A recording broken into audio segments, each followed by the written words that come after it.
Good morning friends. Bihar TET 2020 की तैयारी करने वाले अपने तमाम मित्रों का मैं मुनीलाल सर अपने यूट्यूब चैनल पर स्वागत करता हूँ। माय डियर फ्रेंड्स, अपने फर्स्ट लेक्चर में मैंने 29 MCQs जो कि पेपर इंग्लिश का है उसे सॉल्व किया था और आज मैं नेक्स्ट 30 क्वेश्चन इस वीडियो में कवर करने वाला हूं। तो उम्मीद है आपको यह वीडियो आपकी तैयारी में अवश्य ही मदद करेगा। तो माय डियर फ्रेंड्स, यदि आपने हमारा फर्स्ट वीडियो नहीं देखा है तो अवश्य ही देख लें। उसका लिंक मैं डिस्क्रिप्शन बॉक्स में दे दूंगा और साथ ही साथ यदि आप हमारे चैनल पर पहली बार जुड़ रहे हैं तो इसे सब्सक्राइब कर लें और बेल आइकन प्रेस कर लें ताकि आपको नोटिफिकेशन मिल जाए जब कभी मैं नया वीडियो अपलोड करूं, क्योंकि अब मैं इस सीरीज़ को लगातार आगे बढ़ाता रहूंगा जब तक एग्ज़ाम आपका नहीं हो जाता है। तो डियर स्टूडेंट्स और माय डियर फ्रेंड्स, मैं आज का वीडियो स्टार्ट करता हूं क्वेश्चन नंबर 30 से। तो क्वेश्चन नंबर 30 को देखना है डियर फ्रेंड्स। पहले यहाँ पर डायरेक्शन को पढ़ लेना चाहिए, क्या कह रहा है। Each of the following questions consists of a sentence in which one word is italicized। कहा कि 30 से 36 तक के प्रश्न में क्या है कि एक ऐसा सेंटेंस दिया हुआ है जिसका एक वर्ड जो है इटैलिसाइज्ड है, यानी तिरछे अक्षरों में लिखा हुआ है, उसको इटैलिसाइज्ड बोलते हैं। जैसे यहाँ देखिए सुपरफिशियल है, इटैलिसाइज्ड इसी को कहते हैं। तो कहता है ये जो इटैलिसाइज्ड वर्ड है friends, it is followed by some words, और उसके बाद सम वर्ड्स यहाँ नीचे आपके पास 4 ऑप्शन दे रखे हैं।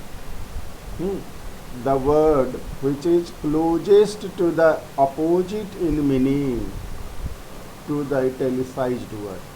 आपको क्या करना है, सेलेक्ट द वर्ड। ऐसे वर्ड को सेलेक्ट करेंगे, चुन लेंगे जो कि बहुत ही क्लोजेस्ट है, मतलब बिल्कुल करीब है, सबसे करीब है। कहें जिसके सबसे करीब, to the opposite in meaning, यानी जिसका अर्थ उल्टा हो, अपोजिट हो मीनिंग में। ठीक है, किसका, जो इटैलिसाइज्ड वर्ड है, अर्थात जो तिरछे अक्षरों में वर्ड हैं। ठीक है, इनका विलोम शब्द आपको लिखना है, एंटोनिम लिखना है। तो सबसे पहले देखिए सुपरफिशियल है यहाँ पर। तो सुपरफिशियल के लिए आप क्या लिख देंगे, सुपरफिशियल मतलब होता है सतही। ठीक है, यानी उसमें सीरियसनेस ज़्यादा नहीं होता। तो यहाँ आप लिख देंगे उसका उल्टा, प्रोफाउंड, गंभीर, गहरा। ठीक है, उसके बाद चलते हैं, ऐसे बाकी वर्ड को भी हम लोग जान लेते हैं, हो सकता है दूसरे क्वेश्चन में काम आ जाए। तो वाइड का तो मीनिंग आप सभी जानते हैं, वाइड चौड़ा होता है, सफिशिएंट पर्याप्त होता है, और एक्सेसिव मतलब अत्यधिक। तो डियर फ्रेंड, अब चलते हैं नेक्स्ट 31 क्वेश्चन में। Every move he made seemed to affect him adversely। ठीक है, एडवर्सली मतलब प्रतिकूलता से या प्रतिकूलता पूर्वक।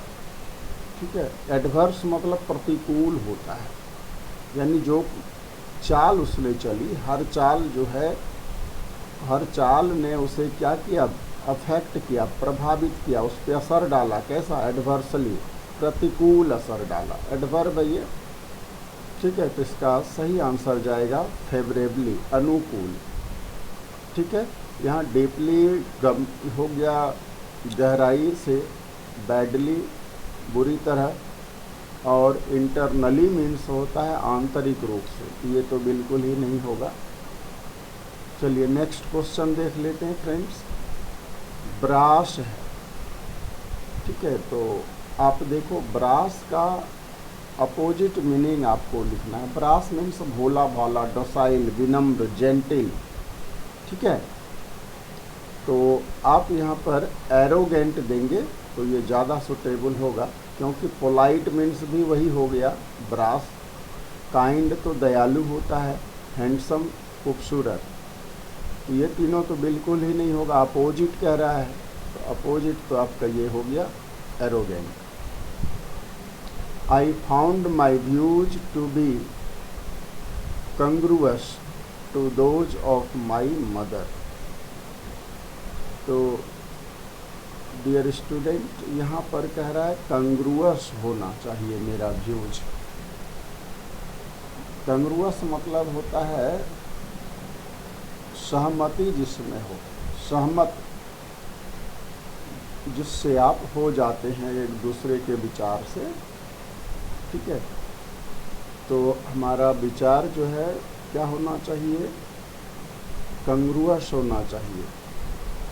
तो कंग्रुअस का उल्टा आपको देना है यहाँ पर, डिसएग्रीइंग, ठीक है। एग्रीइंग, ठीक है, सहमत हो गए तो एग्रीइंग हो गया, इसका अपोजिट सीधा सीधा डिसएग्रीइंग, क्योंकि इर्रेगुलर, इनकंसिस्टेंट और मिसमैच ये तो होगा नहीं।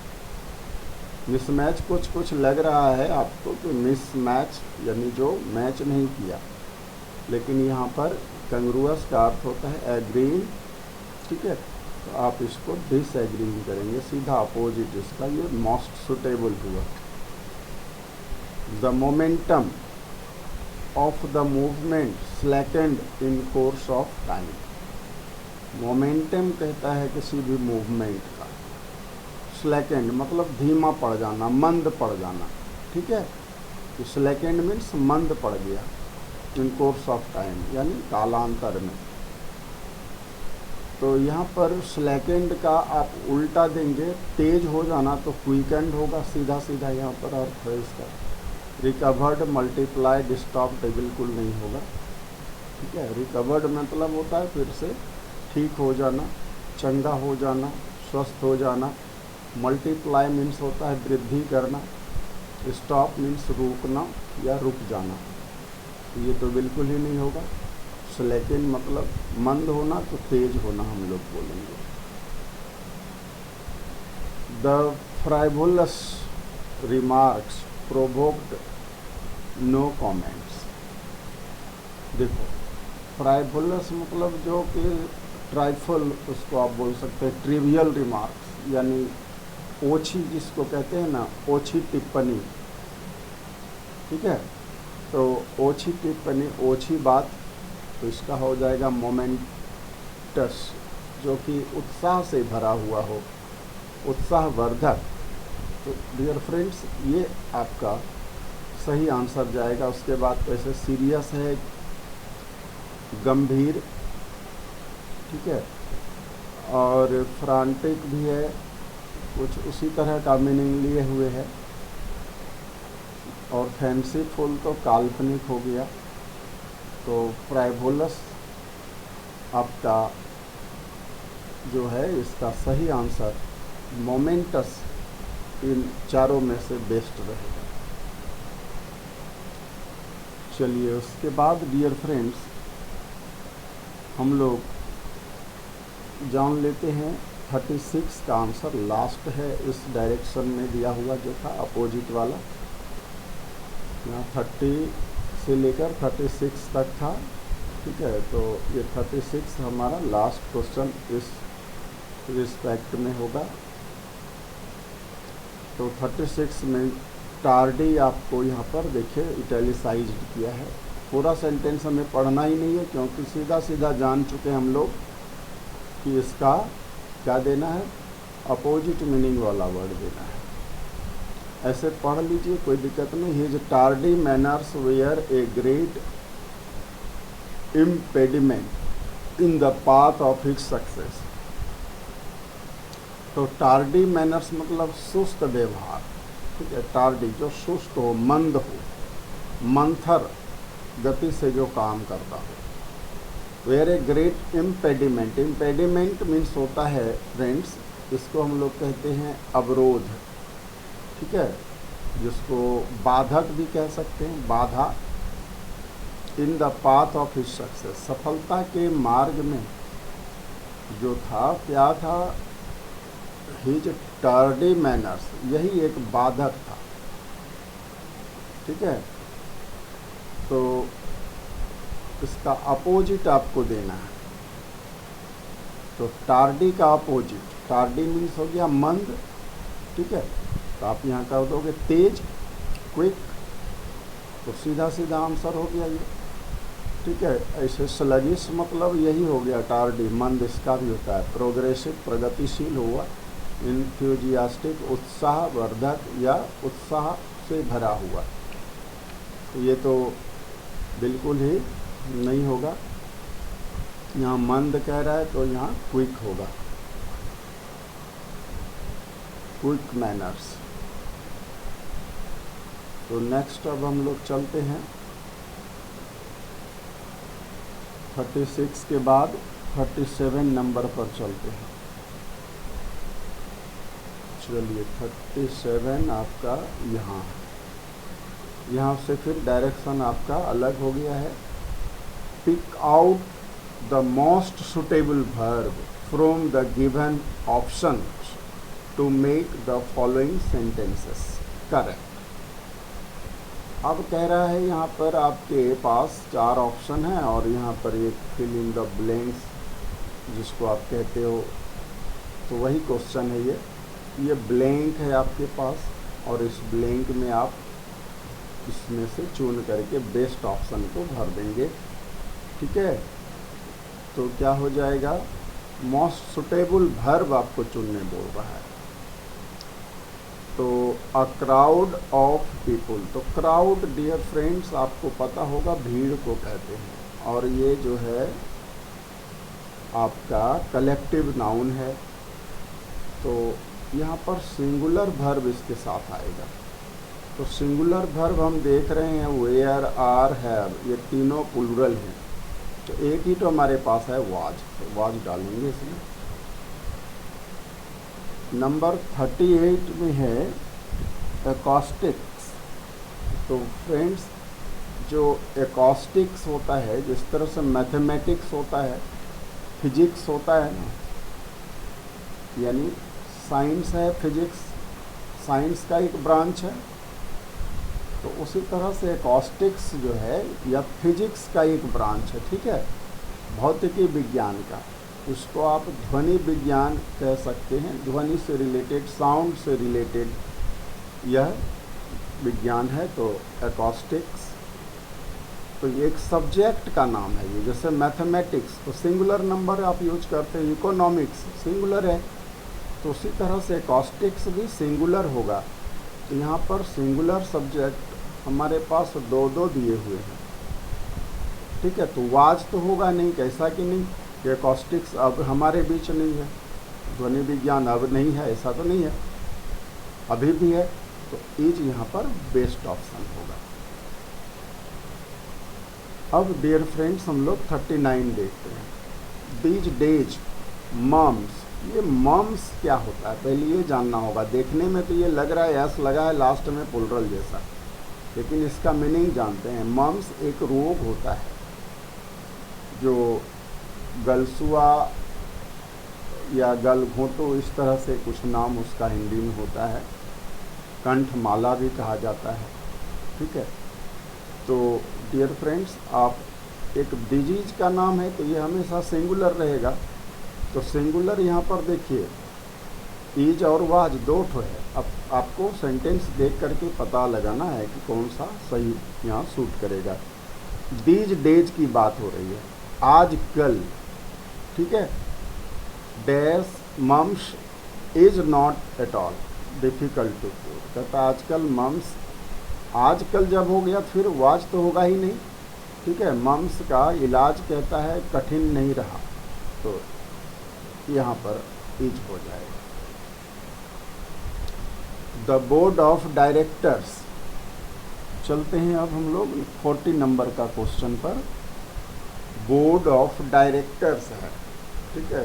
बोर्ड, तो बोर्ड हमेशा सिंगुलर होता है, और जब इसके ओपिनियंस, जैसे बोर्ड होता है, जूरी होता है, ठीक है, तो उसके मेंबर्स की ओपिनियन यदि अलग अलग हो तो वहाँ प्लूरल वर्ब का प्रयोग हो जाता है डियर फ्रेंड्स, लेकिन जनरली बोर्ड सिंगुलर ही होता है। तो बोर्ड यहाँ पर ऐसा कुछ लिखा नहीं है कि उनके मेंबर्स अलग अलग ओपिनियन वाले थे। The board of directors turned down all our demands, ठीक है, हमारी सारी मांगें उसने टर्न डाउन कर दी, ठुकरा दी। तो यहाँ पर बोर्ड सिंगुलर नंबर लेगा, तो सिंगुलर वर्ब यहाँ पर एक ही है हमारे पास, हैज लगा देंगे। नंबर 41 से अब देखते हैं फ्रेंड्स, अलग हो गया है फिर डायरेक्शन आपका। इन each of the following questions out of the 4 alternatives choose the word which can be substituted for the given words और sentence.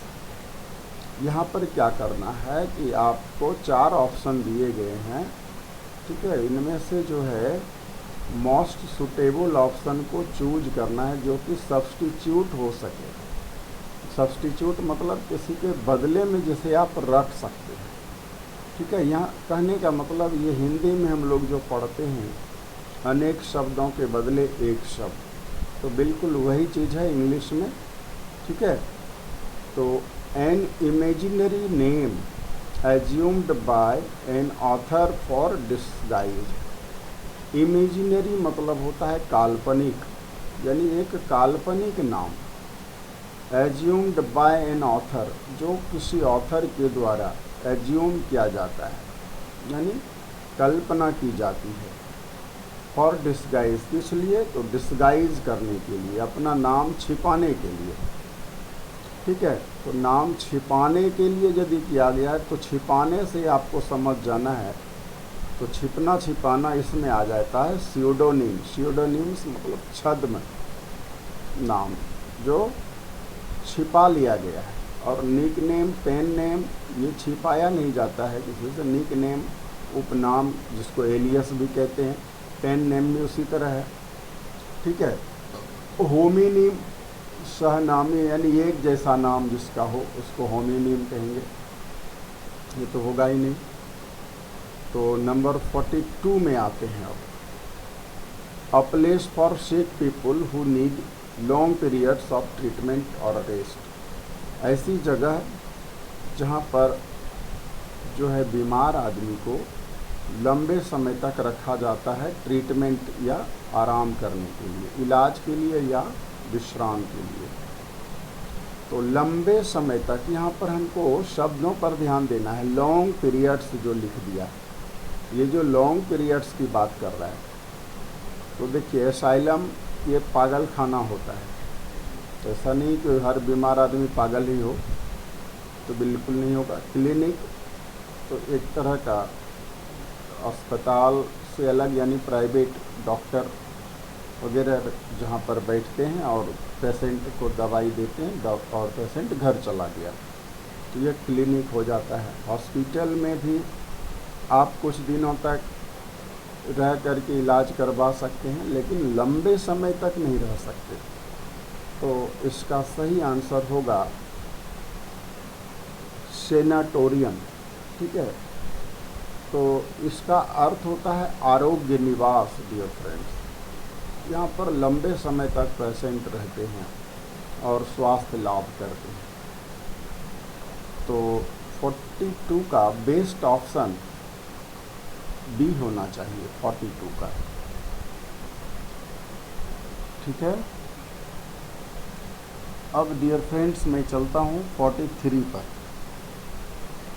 N assembly of listeners. Listeners की जो असेंबली है, सभा है, जहाँ श्रोता, लिसनर कहते हैं श्रोता को। तो देखिए भाई, स्पेक्टेटर्स तो तमाशबीन होते हैं, दर्शक होते हैं, तो ये तो नहीं होगा।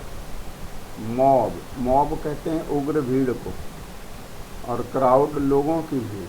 तो ये भाई लिसनर और इसमें बड़ा फ़र्क है। हमारे पास एक ऑप्शन बेस्ट जाएगा, इसका लगता है ऑडियंस बेस्ट है। ठीक है, श्रोता। ऑडियो से ऑडियंस बना, ऑडियो मतलब ध्वनि होती है, आवाज़। तो आवाज़ को जो सुने वही तो ऑडियंस। Ready to believe. अब रेडी टू बिलीव मतलब हुआ जो कि तुरंत किसी बात पर यकीन कर लेता है, आसानी से जो किसी की बातों में आ जाए। तो डियर फ्रेंड्स, इसका सीधा सीधा आंसर होगा क्रेडुलस। ठीक है, ऐसे क्रेडिबल, क्रेडिटेबल और ये इन तो खैर इनक्रेडिबल है, तो बिल्कुल उलट है इसका क्रेडिबल का, ये तो नहीं होगा। कुछ कुछ पॉसिबिलिटी इस दोनों में थी, लेकिन देखिए क्रेडिबल और क्रेडिटेबल का भी अर्थ होता है। क्रेडिटेबल या क्रेडिबल का मतलब होता है भरोसेमंद। ठीक है, जिस पे भरोसा किया जा सके। यहाँ कहता है रेडी टू बिलीव, जो विश्वास कर लेता है तुरंत। दोनों अलग अलग चीज़ें हैं। यानी कुछ लोग होते हैं ना कि किसी की बातों में तुरंत आ जाते हैं, कुछ कह दिया उसी को, गलत भी कह दिया तो उसी को सही मान लिया, बिलीव कर लिया, तो उसको कहते हैं, ऐसे लोगों को कहते हैं क्रेडुलस। ठीक है, और क्रेडिटेबल या क्रेडिबल ऐसा पर्सन होगा जिस पे आप भरोसा कर सकते हैं। यहाँ कोई पर्सन होगा, और ये जो है एक तरह का मैनर है आपका व्यवहार, क्रेडुलस। 45 में आते हैं फ्रेंड्स। आप देखिए 45 से 49 के बीच में क्या कह रहा है कि आपको each of the following sentences has a blank. ठीक है, हर सेंटेंस में एक ब्लैंक है और 4 ऑप्शंस तो हैं ही। Select which word you consider most appropriate for the blank. यानी इस ब्लैंक के लिए जो सबसे अप्रोप्रिएट है, सबसे अच्छा है, सुटेबल है, उसको आप चूज कर लो। तो देखते हैं क्या सूट करेगा। Once he has signed the agreement. कहता एक बार यदि उसने एग्रीमेंट साइन कर दिया ना, ही वॉन्ट बी एबल टू, तो फिर वह क्या होगा, साइन कर दिया तो बाहर नहीं निकल सकते, इससे वापस हाथ नहीं खींच सकते। एक बार आपने किसी कॉन्ट्रैक्ट पर साइन कर दिया तो कहता है आप फिर बाहर नहीं आ सकते, यानी पीछे नहीं हट सकते, आपको ये कहने का मतलब। तो डियर फ्रेंड्स, ये देखिए बैक आउट इस तरह का सेंस देता है, पीछे हटना, यानी किसी कॉन्ट्रैक्ट से अपना हाथ खींच लेना, उसको बैक आउट कहते हैं। बाकी बैकअप आप जानते हैं मदद करना होता है, किसी का साथ देना, और ये दोनों तो हमारे ख्याल से कुछ फ्रेज है नहीं, बैक एट और बैक इन। ठीक है, तो ये तो ऐसे ही रिजेक्ट हो जाएगा। Next number, I haven't seen you.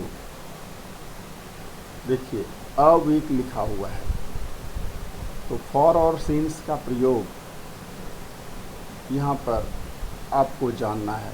For होता है पीरियड ऑफ टाइम के लिए, और सिंस का प्रयोग हम लोग पॉइंट ऑफ टाइम के लिए करते हैं फ्रेंड्स। पॉइंट ऑफ टाइम्स का मतलब कुछ मतलब ऐसा पॉइंट रेफरेंस रहना चाहिए, यानी जैसे फर्स्ट वीक, सेकेंड वीक, इस तरह से जनवरी 2019 यानी ईयर, या किसी डे का नाम या कुछ टाइम यहाँ रहता। ठीक है, तो हम उसको लिखते सिंस।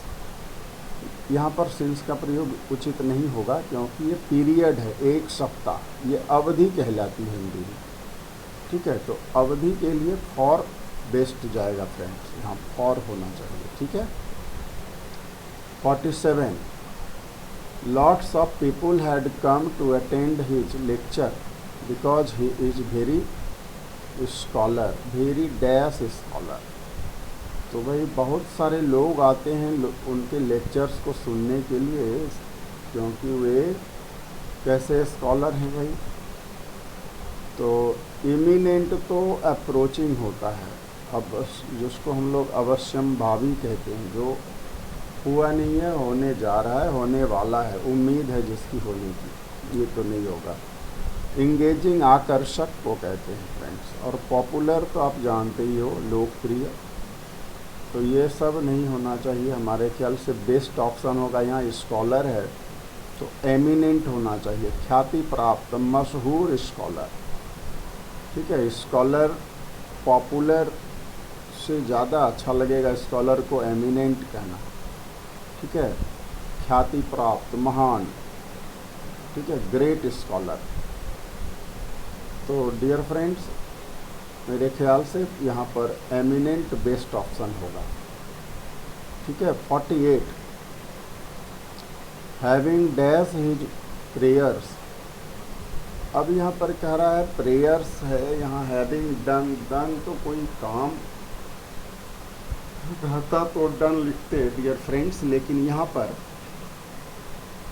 प्रेयर के साथ में से का प्रयोग होना चाहिए, तो सेड होना चाहिए। हैविंग सेड हिज प्रेयर्स, प्रार्थना करके। तो फ्रेंड्स यहाँ पर सेड इसका बेस्ट ऑप्शन होना चाहिए। ठीक है, उसके बाद हम लोग चलते हैं 49 में। The commandos took a long time to dash the. अच्छा, कमांडोज है, to dash the resistance of the rebels. Rebels कहते हैं बागियों को, विद्रोही जो बगावत पर उतर आए हैं। तो जो बागी है ना, कमांडोज, उनको क्या करेंगे, उस पर विजय प्राप्त करेंगे, यानी उसको मात दे देंगे, उसको परास्त कर देंगे। तो ब्रेक डाउन तो किसी चीज़ को कलेप्स कर देना, तोड़ देना, गिरा देना, ये तो होगा नहीं। कट डाउन, कटौती करना। ठीक है, किसी चीज़ में कमी करना, ये नहीं है। पुल डाउन, पुल डाउन का ठीक ठीक यहाँ पर हमको लग रहा है सेट होगा। पुल डाउन मतलब ध्वस्त कर देना, इसका मतलब भी होता है, लेकिन साथ में इसका एक मीनिंग और भी है, ओवरकम, विजय प्राप्त करना।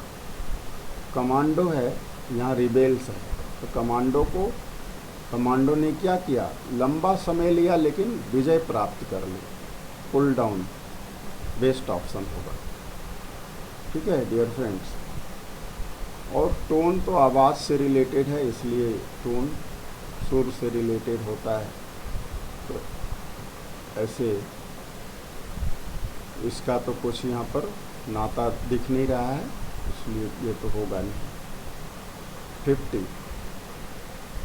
50 क्वेश्चंस को देखने से पहले थोड़ा पढ़ना पड़ेगा, लंबा सा डायरेक्शन है। In each question below there are 2 sentences.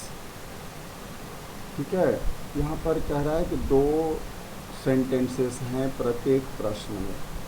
These 2 sentences are to be combined. अब दोनों सेंटेंसेस को कंबाइंड करना है और दोनों को कंबाइन करके एक सेंटेंस बनाना है। We should convey the same meanings, जिसका वही मीनिंग होना चाहिए as conveyed by the 2 sentences, जो मीनिंग दोनों सेंटेंसेस से निकल कर आते हैं।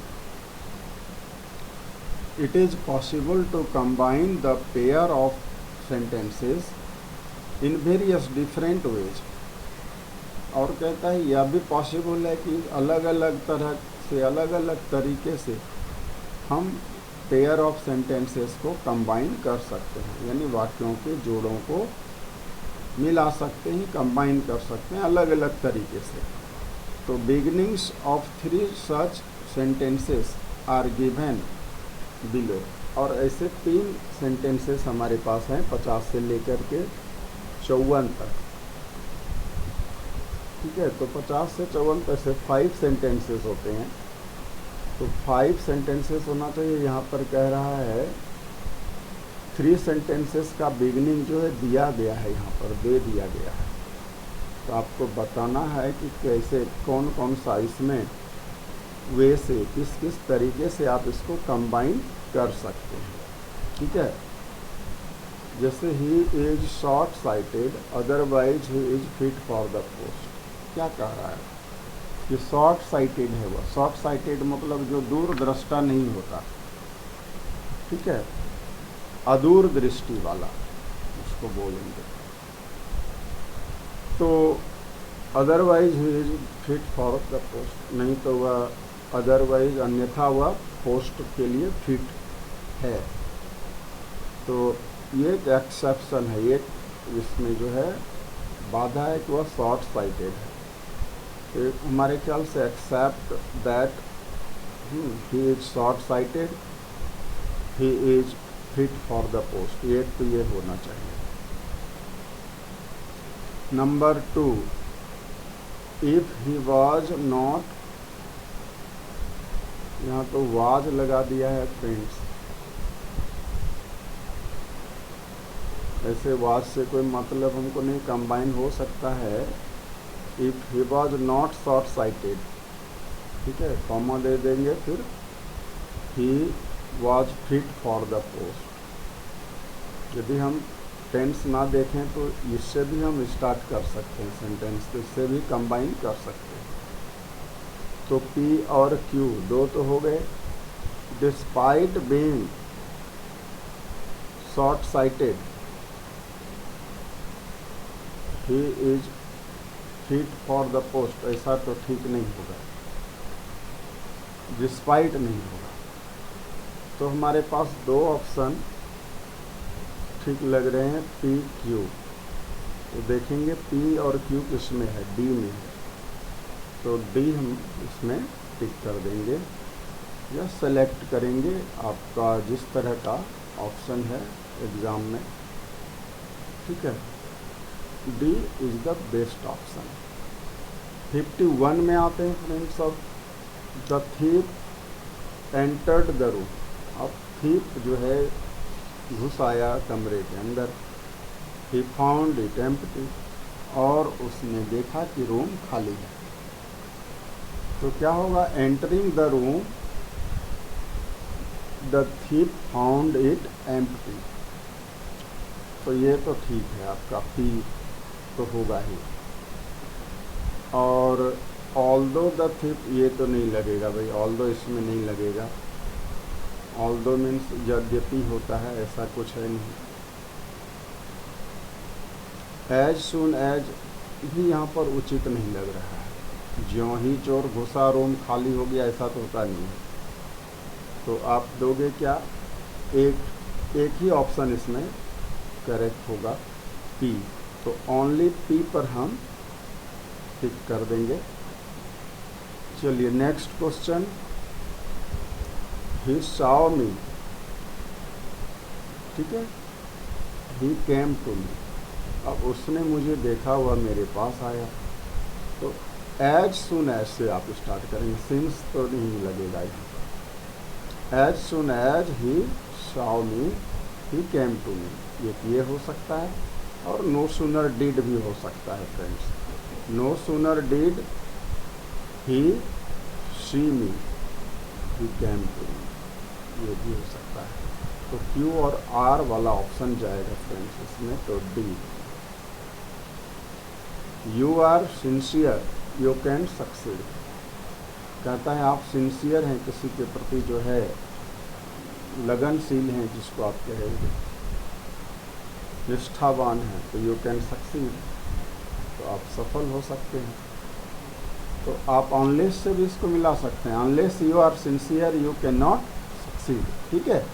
आप इसको कंबाइन करोगे, अनलेस से तो होगा unless you are sincere you can not succeed. तो एक तो पी आ गया। Be sincere if you want to succeed, एक यह भी हो सकता है, लेकिन इफ यहाँ पर है नहीं, तो हमारे ख्याल से बी तो नहीं लगेगा। Should you were sincere you could succeed, ये हो सकता है। शुड यू का मतलब यहाँ यदि आप सिंसियर होते तो आप सफल हो सकते थे।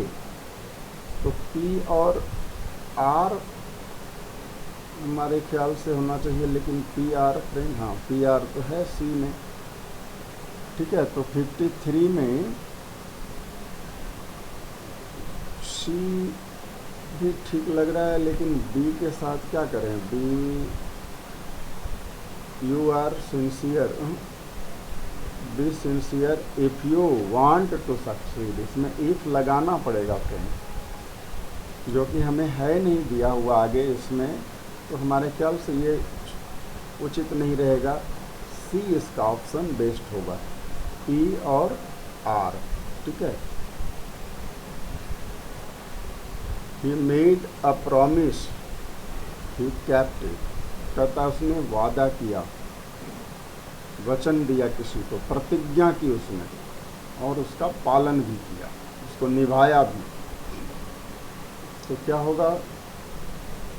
Making a promise he kept it, ये भी हो सकता है। He not only made a promise but also kept it, तो डियर फ्रेंड्स इससे भी हो सकता है। बिसाइड्स नहीं लगेगा इसमें। पी और क्यू देखेंगे हम, पी एंड क्यू, ये सी नंबर, तो फ्रेंड्स इसका भी सी ऑप्शन जाएगा। नेक्स्ट 55 to 58 के लिए देखेंगे direction. In each of the following questions sentence has been given in active और पैसिव वॉइस, ठीक है। कहता है भाई सेंटेंस जो है नीचे अब आपको एक्टिव या पैसिव में मिलेगा। Out of the 4 alternative suggested select, और कहता है 4 आपको अल्टरनेटिव्स हैं और आपको सेलेक्ट कर लेना है जो best expresses the same sentence in passive और एक्टिव वॉइस, जो वही सेंटेंस को एक्सप्रेस कर रहा है चाहे वह एक्टिव में हो या पैसिव में हो। तो you must look into this matter. तो देखते हैं भाई, लुक इनटू मतलब होता है जांच करना, छानबीन करना। तो आप इस मैटर की जांच कर लें, मस्ट लिखा हुआ, अवश्य जांच कर लें। तो क्या होगा? दिस मैटर हैज बीन, ये तो बिल्कुल नहीं होगा। तब this matter may be looked into, ये भी नहीं होगा। This matter should be looked into, must भी देता तो और अच्छा होता। यहाँ चलो मस्ट को रिप्लेस करके शुड भी दिया है, कोई दिक्कत नहीं, ये हो सकता है। अब देखते हैं इससे भी बेस्ट है क्या। दिस मैटर इनटू लुक, ये तो बिल्कुल, ये तो एकदम गड़बड़ है।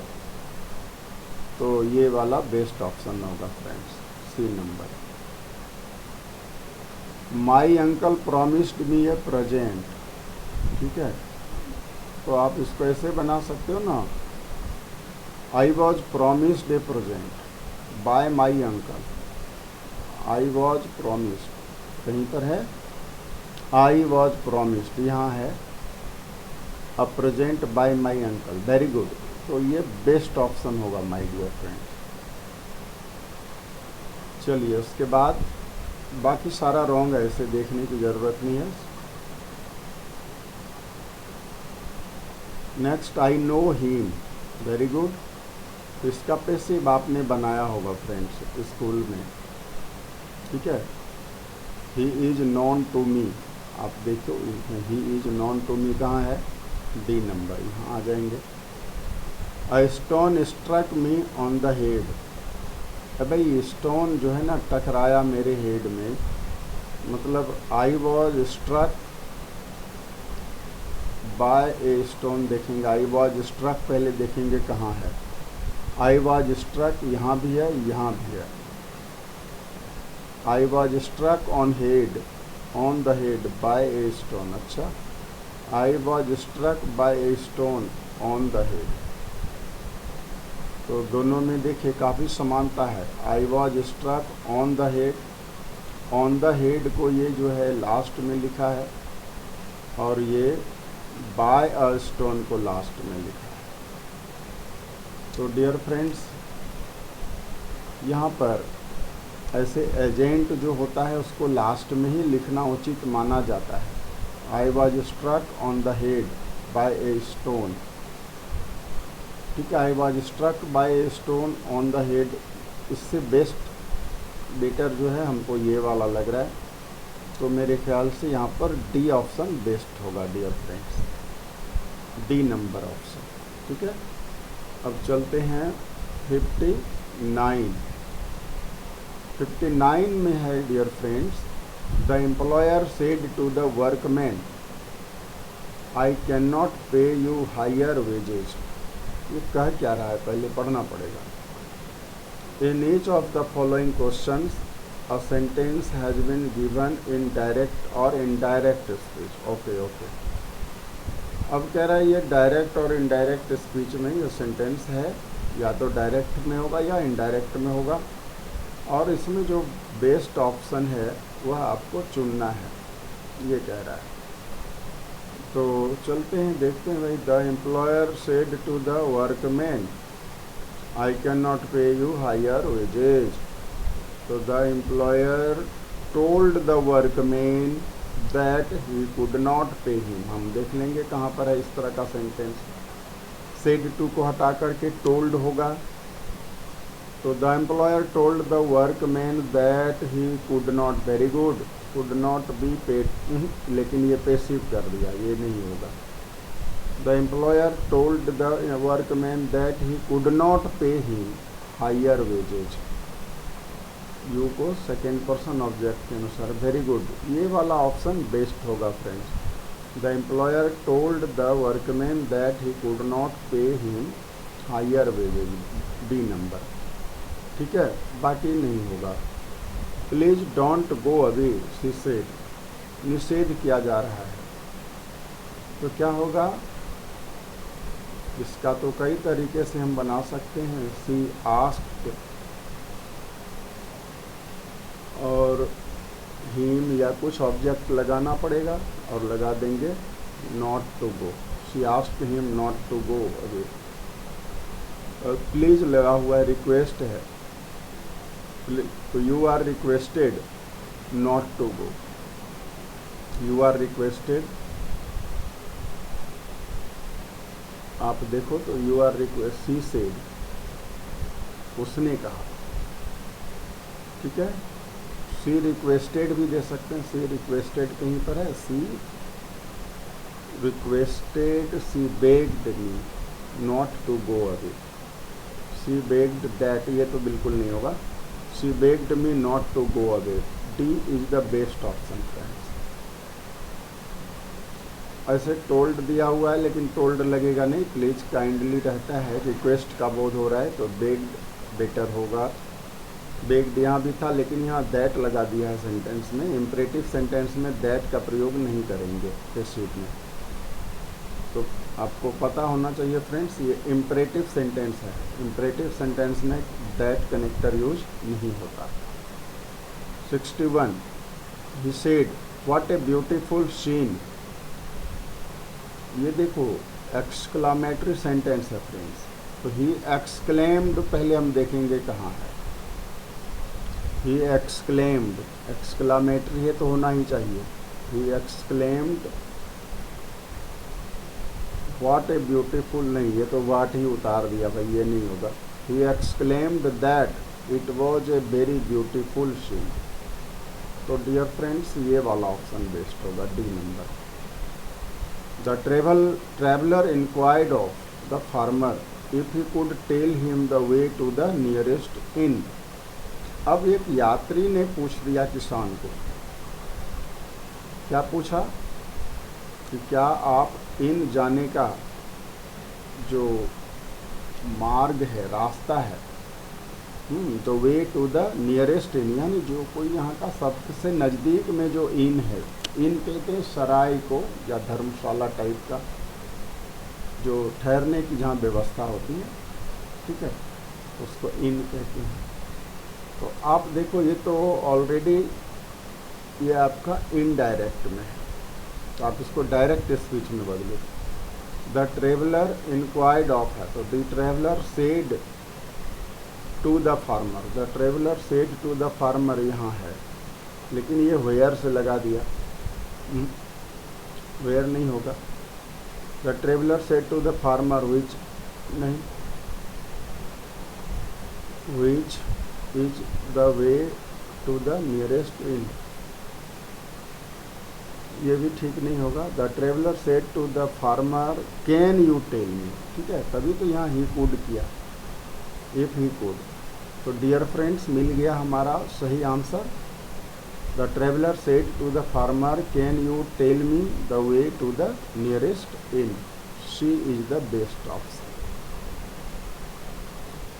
तो डियर फ्रेंड्स, हम लोग आज 62 तक कवर कर चुके हैं इस प्रैक्टिस सेट का, और नेक्स्ट क्वेश्चन जो 63 से है फ्रेंड्स, उसे हम अगले वीडियो में कवर करेंगे।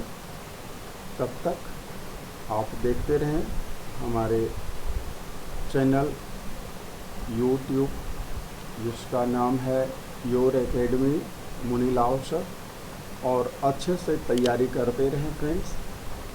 और जब मैं नया वीडियो लेकर आऊं तो आपको नोटिफिकेशन सबसे पहले मिले, इसके लिए आप हमारे चैनल को सब्सक्राइब कर लें।